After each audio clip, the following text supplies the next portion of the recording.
இப்ப அரசியல் விமர்சகர் திரு ரவீந்திரன் துரைசாமி இணைகிறார். சார் வணக்கம். தற்போது தேர்தல் முடிவுக்கு பிறகு புதுச்சேரி கிளம்பி போறாரு அதிமுகவுடைய பொதுச் செயலாளர் எடப்பாடி பழனிசாமி.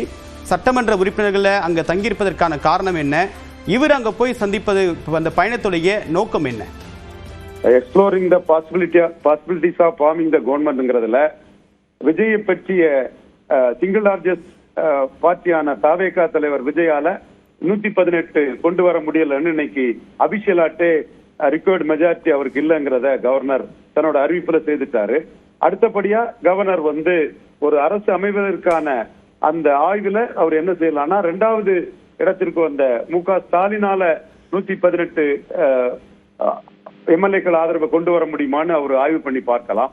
அதுக்கு அடுத்து அவர் ஸ்டாலின் இன்னைக்கு எதிர்கட்சி தலைவராக இருப்போம், ஆட்சி அமைக்கிற முயற்சியில இல்லைன்னு அவர் சொன்ன சூழ்நிலையில எடப்பாடி பழனிசாமியால 118 எம்எல்ஏக்களோட சப்போர்ட்டை கொடுக்க முடியும்னா எடப்பாடி பழனிசாமிக்கு அந்த வாய்ப்பை கொடுக்கறதுக்கு வாய்ப்பு இருக்குது. சோ பாஜக உத்தரப்பிரதேசத்துல முதல்நிலை கட்சியா இருந்த போது 3வது கட்சியா இருந்த மாயாவதிக்கு ஆதரவு கொடுத்து மாயாவதி உத்தரப்பிரதேசத்தின் முதல்வரானார். இப்பொழுது 118 என்ற இதுல கவர்னருக்கு பெர்ராகேட்டிங்கிறதுல கவர்னர் உறுதியாக இருக்கும் போது சிங்கிள் லார்ஜஸ்ட் பார்ட்டியை எலிமினேட் பண்ண பிறகு செகண்ட் லார்ஜஸ்ட் பார்ட்டி ஆட்சி அமைக்க விரும்பாத போது தேர்ட் லார்ஜஸ்ட் பார்ட்டியான அதிமுகவிற்கு திமுக ஆதரவிலோ அல்லது தாவேகாவின் ஆதரவிலோ, தாவேகா ஆதரவு என்றால் பாஜக பிஎஸ்பிக்கு கொடுத்த மாதிரி தாவேகா மட்டுமே கொடுத்தால் போதும், அவர்களுக்கு ரிக்வயர்டு நம்பர் வந்திருக்கலாம்.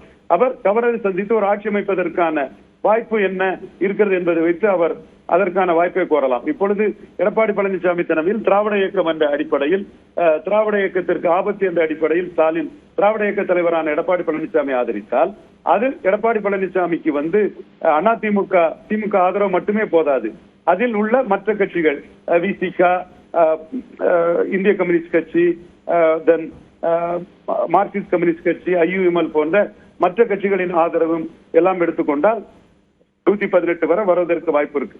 இதுல பாஜகவின் ஒரு எம்எல்ஏயின் ஆதரவை எடுத்தால் அங்கு ஐயுஎம்எல், சிபிஎம், சிபிஐ, விசிக ஆதரிக்க மாட்டார்கள். அப்பொழுது எடப்பாடி பழனிசாமி காங்கிரசும் இல்லாத பாஜகவும் இல்லாத ஒரு மாநில கட்சிகளின் அரசு என்ற அடிப்படையில் ஒரு தன்மையில் தனக்கு லெட்டர் ஆஃப் சப்போர்ட் விசிக, சிபிஎம், சிபிஐ போன்றவர்களிடம் பெறுவதற்கான வாய்ப்புகளும் சாத்தியக்கூறுகளும் உண்டு. இதுல காங்கிரஸ் கட்சி தான் இப்போ இன்னைக்கு மாட்டிக்கிட்டு திமுக கூட்டணியில் வெற்றி பெற்று அவர்கள் ஒரு நம்பிக்கை துரோகம், அரசியல் நேர்மையற்ற செயலால் விஜயை எதிர்த்தே வெற்றி பெற்று விஜய்க்கு ஆதரவு தெரிவித்தார்கள். இன்னைக்கு விஜய்க்கு எண்ணிக்கை இல்லாத பட்சத்தில் நாளைக்கு எடப்பாடி பழனிசாமி அவருக்கு ஒரு வாய்ப்பு இருக்கிறது. எப்படி 118 தனக்கு இருக்கிறது என்பதை காட்டப் போகிறார் என்பதுதான் எடப்பாடி பழனிசாமிக்கும் ஒரு பிரச்சனை. தீய சக்தி திமுக இருக்கக்கூடாது என்று கூறும் தாவேகா எடப்பாடி பழனிசாமிக்கு, பாஜக இல்லாத எடப்பாடி பழனிசாமிக்கு ஒரு ஆதரவு பாஜக பகுஜன் சமாஜ் பார்ட்டிக்கு யூபியில் கொடுத்தது போல் பாஜக மதசார்பற்ற ஜனதா தளம் தேவகவுடா, குமாரசாமி கவுடா இவர்களுக்கு கொடுத்தது போல் ஒரு நிலைப்பாட்டை எடுத்தால் இங்கு ஒரு ஆட்சி அமைவதற்கான வாய்ப்புகள் இருக்கிறது.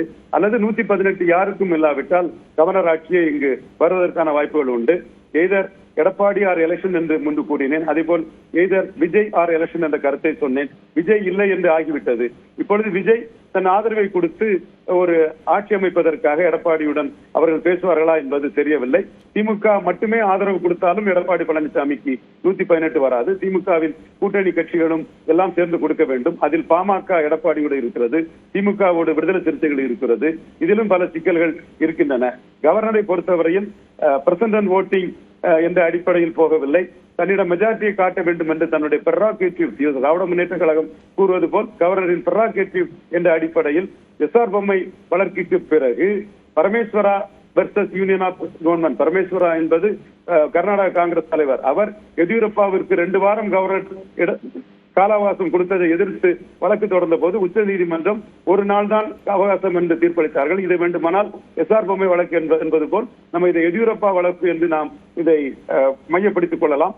ஆனால் எடியூரப்பா வழக்குப்படி 3 நாள் விஜய்க்கு வாய்ப்பு கொடுத்த எடப்பாடி பழனிசாமி, வாய்ப்பு கொடுத்த கவர்னர் எடப்பாடி பழனிசாமிக்கும் ஒரு சில நாட்கள் வாய்ப்பு கொடுக்கலாம். அந்த நாட்களுக்குள் 118 எம்எல்ஏக்களை எந்த வகையிலோ திமுக ஆதரவிலோ அல்லது விஜய் ஆதரவிலோ சமர்ப்பித்தால் எடப்பாடி பழனிசாமி, குமாரசாமி கவுடா, மாயாவதி போல் முதலமைச்சராவதற்கான வாய்ப்புகள், சாத்தியக்கூறுகள் இருக்குது. இதைத்தான் எடப்பாடி பழனிசாமியை கிங் என்று செம்மலை கூறினாலும் சரி, KP முனுசாமி கூறினாலும் சரி, அவர்கள் இந்த எதிர்பார்ப்பில் இருக்கிறார்கள் என்றே தெரிகிறது. எய்தர் விஜய் ஆர் எலெக்ஷன் என்ற அடிப்படையில் எடப்பாடிக்குள்ள ஒரு வாய்ப்பு மட்டும்தான் இதில் இருக்கிறது. எப்படி வருது என்று பார்ப்போம். திமுக தரப்பில் டெக்னிக்கல் ஸ்டாண்ட் படி அவங்க எதிர்கட்சியா இருக்குங்கிறத சொல்லி இருக்கிறாங்க. ஒருவேளையில அவர்களும் கூட ஒரு ஸ்டேக்ஸ் அவங்களுக்கு ஒரு வகையில கிளைம் பண்ணலாம், பண்ணாமலும் இருக்கலாம். நாம் வெளிப்படையாக கட்சிகள் கூறிய நிலைப்பாட்டின் அடிப்படையில் என் கருத்தை பதிவு செய்கிறேன். உங்களுடைய கருத்துக்களுக்கு மிக்க நன்றி திரு ரவீந்திரன்.